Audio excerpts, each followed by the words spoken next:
If you want to be happy, what do you have to do?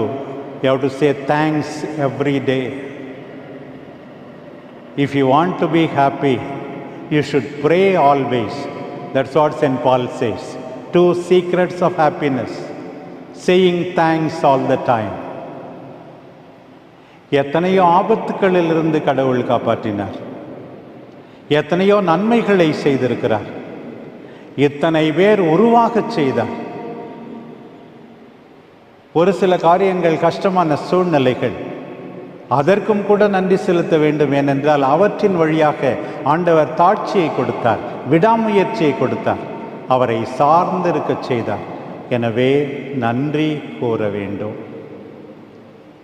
இங்கே இருக்கிற நாம் எல்லாருமே ஆண்டவருக்கு நன்றி கூறி வாழ வேண்டும்.